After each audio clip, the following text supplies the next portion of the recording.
ओम गुरुर्ब्रह्मा गुरुर्विष्णु गुरुर्देव महेश्वरः गुरुर्साक्षात् परम ब्रह्म तस्मै श्री गुरुवे नमः।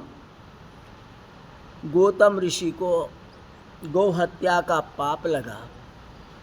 पाप से निवृत्ति के लिए किसी मुनि से प्रायश्चित के बारे में पूछे। मुनि ने कहा जी 1 करोड़ पार्थिव शिवलिंग को पूजन करो और 3 बार पृथ्वी का परिक्रमा करो तो गो हत्या का प्रायश्चित तुम्हें छूट जाएगा। तो मुनि के कहे अनुसार उन्होंने 3 बार परिक्रमा पृथ्वी की।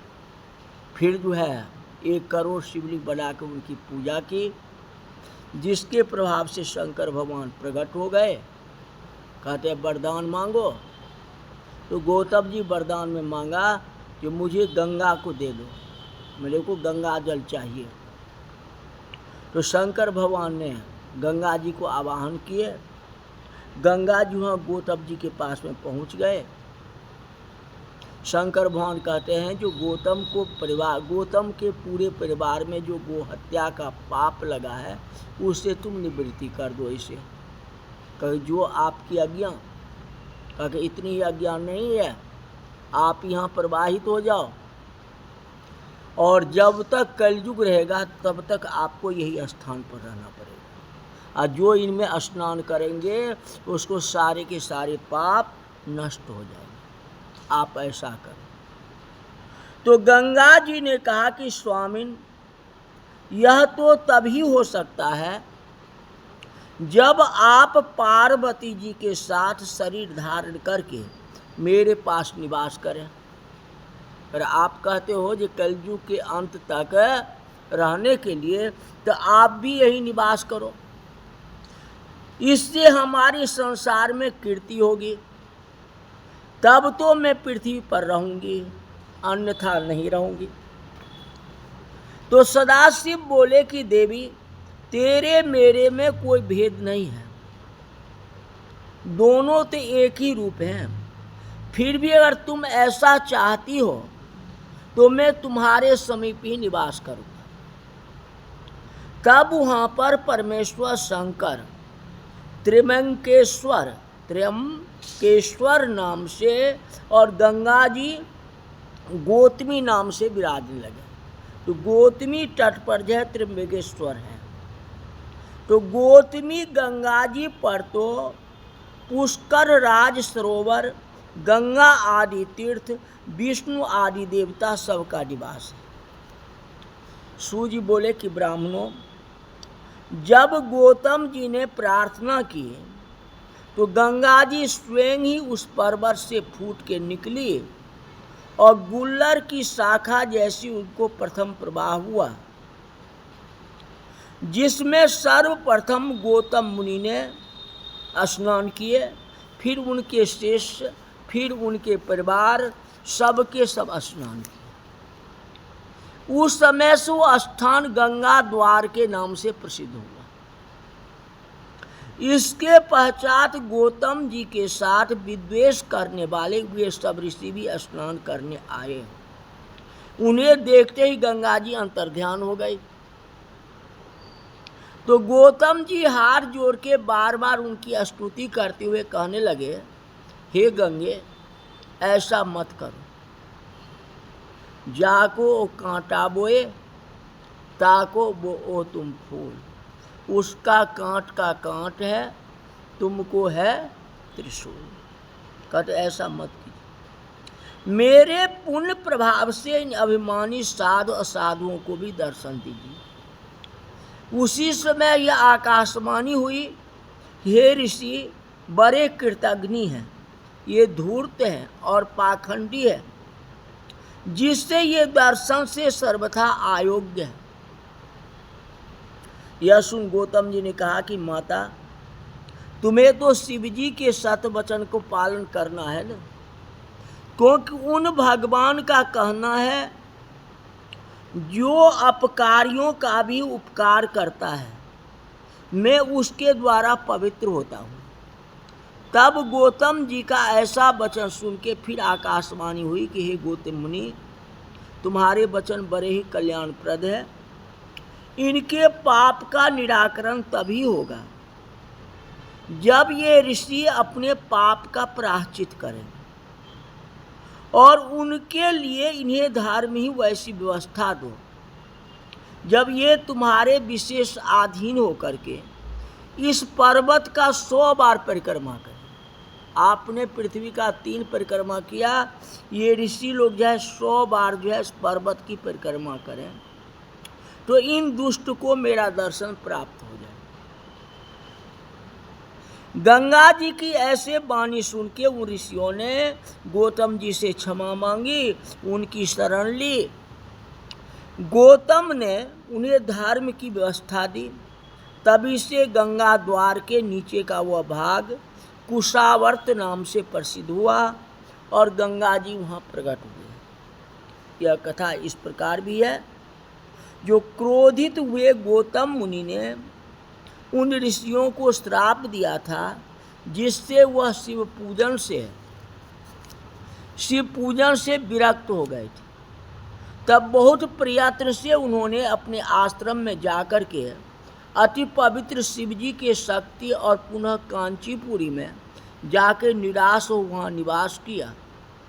पश्चात उनके सब पुत्र शैव धर्म से विहीन हो गए। इसके आगे कलयुग में उनके पुत्र बहुत से मनु दुष्ट होंगे, जिन सब का यह वृत्तांत मैंने कहा। ये पहला वृत्तांत था। इस प्रकार गौतम की गंगा की उत्पत्ति पापों को हरण करने वाला है। त्र्यंबकेश्वर महादेव वही हैं। ये कथा सुनाई। अब हमारा वैद्यनाथ बाबा देवघर, उनकी कथा, उनकी उत्पत्ति कैसे हुई, उसकी कथा।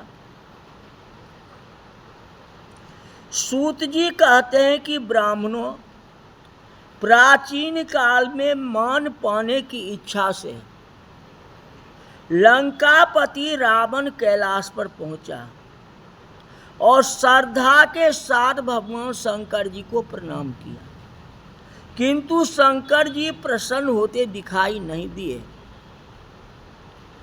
तब उन्हें प्रसन्न करने के लिए उसने एक गड्ढा खोदा, उसमें अग्नि की आवाहन करके उनके समीप शिव स्थापित किए।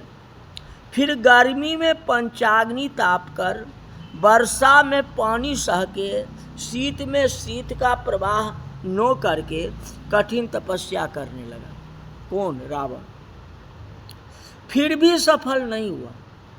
तब वह अपने मस्तक काट के चढ़ाने लगे। आखिर उसने अपना 10वां मस्तक काटना चाहा, तो उसी समय शिवजी संतुष्ट होकर प्रकट हो गए।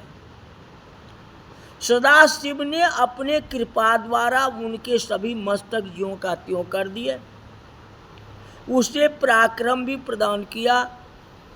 तब शंकर जी को प्रसन्न जान के रावण ने नम्रता से प्रार्थना की कि हे नाथ, आप मुझ पर प्रसन्न हो तो मेरे साथ लंका पधारें और मुझे कृतार्थ करें। सदाशिव बोले कि हे लंकेश्वर, मेरे आज्ञा से मेरा स्वरूप यह ज्योतिर्लिंग अपने साथ लंका में ले जाओ, किंतु मार्ग में किसी स्थान पर रखना नहीं। जहां रख दोगे वहीं अस्थिर हो जाएगा। रावण शिवजी के दिए ज्योतिर्लिंग को उठा के लंका के लिए चल पड़ा। तो चलते चलते उसे लवशंका करने की इच्छा हुई, तो रावण ने वह लिंग किसी ग्वाला को सौंप दिया। तो वो ग्वारिये ने 2 घड़ी तो लिंग को थामा, किंतु बोझ अधिक होने के कारण वह संभाल नहीं सका। आखिर पृथ्वी पर रख दिया। उसके बाद लिंग तो वहां स्थित हो गया।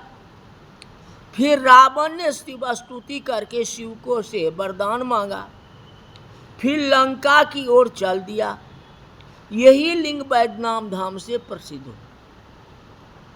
जब नीचे रख दिए तो शिव जी जाने के लिए तैयार नहीं हुए। तो शिव जी वहीं अस्थिर हो गए, ये बात है। और रावण जो है लंका को चल दिया। उसी दिन से इस लिंग का नाम बैद्यनाथ प्रसिद्ध हुआ।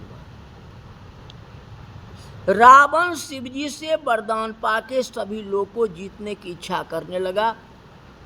तो देवताओं के आरे से नारद जी ने रावण को समझाया कि हे दानवेंद्र, शिव का दिया हुआ वरदान तो बेकार है, क्योंकि शिव का कथन तो सत्य होता हुआ कभी दिखाई नहीं देता। इसलिए सबसे पहले तुम शिव को हानि पहुंचाने का प्रयत्न करो, फिर तीनों लोक पर विजय पा सकोगे। तो नारद जी के वचन सुन के रावण ने अपना हित मान लिया और उसी समय कैलाश पर पहुंचा और दोनों हाथ से कैलाश को हिलाने लगा। शंकर जी कैलाश हिलता देख करके विस्मय करके बोले, आज यह कैलाश इतना हिल क्यों रहा है? यह सुन के पार्वती जी बोली कि देव, आपके शिष्य तो अपने गुरु की अच्छी सेवा करते हैं, आप द्वारा भक्त रावण को बलशाली बनाने का आप ही तो वरदान दिए हो। तो शंकर जी रावण से बोले कि नीच रावण, इतना अभिमान करना अच्छा नहीं है। मेरा अपराध करने वालों की इन भुजाओं को काटने वाला कोई बलवान पुरुष जन्म ले लेगा। मैं तो तुम्हें भुजा भी दिया, सिर भी दिया, लेकिन इस सिर को काटने वाला, इस भुजा को काटने वाला किसी वीर का जन्म हो जाए। सूर्य जी बोले, भगवान शंकर के श्राप देने पर भी रावण प्रसन्न होता हुआ अपनी लंका में पहुंचा। तो उसने दृढ़ प्रतिज्ञा कर ली, ये त्रिलोकी को बस में करके छोड़ूंगा।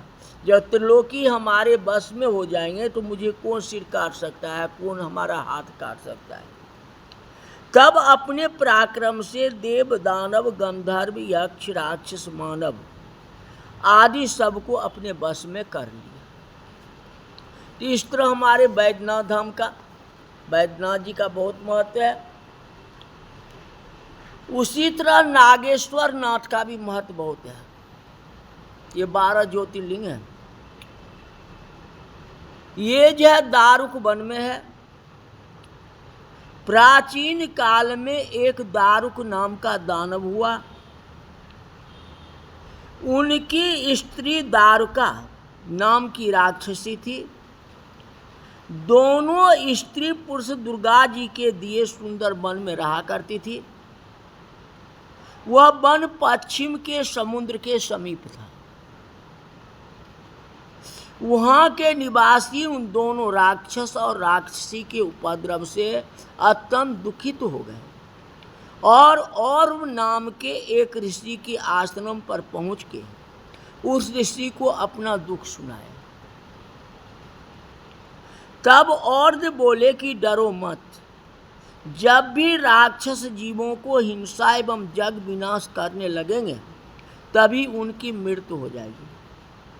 इस प्रकार उन्हें धैर्य देके और ऋषि ने जगत के कल्याण के लिए तपस्या करना आरंभ किया। जब देवताओं को ज्ञात हुआ कि और ऋषि ने राक्षसों को श्राप दिया है तो वे युद्ध करने के लिए आ गए। तो युद्ध के लिए देवताओं को आया हुआ देख करके, आया हुआ जान करके, राक्षसों को दुखित देख के द्वारका का अपना वरदान याद नहीं आया। तब राक्षसी नगर को उठा के समुद्र के मध्य में जाके रख दिया। वहाँ जाके राक्षस लोग सुखपूर्वक रहने लग गए। एक दिन द्वारका भूमि पर आई। उसने देखा कि एक डोंगी असंख्य मनुष्य से भरी हुई समुद्र में तैरती आ रही है। तब उसने राक्षसों को सूचना दी। सब राक्षसगण वहाँ पहुँच गए, उन्हें कैद कर लिया। उन मनुष्यों से सुप्रिय नाम की बनिया भी था जो शिव भक्त था। उसने जेल खाने में रह के शिव पूजन करना आरंभ कर दिया। शिव ही इस दुख को छुड़ाने वाले हैं। इस उपदेश से सभी शिव जी का पूजन करने लग गए। इस प्रकार शिव जी का पूजन करते करते वहाँ 6 महीना का समय गुजर गया। अब पूजा कर रहे हैं, आगे क्या होगी वे कथा कल बताएंगे। बोल शंकर भगवान की जय।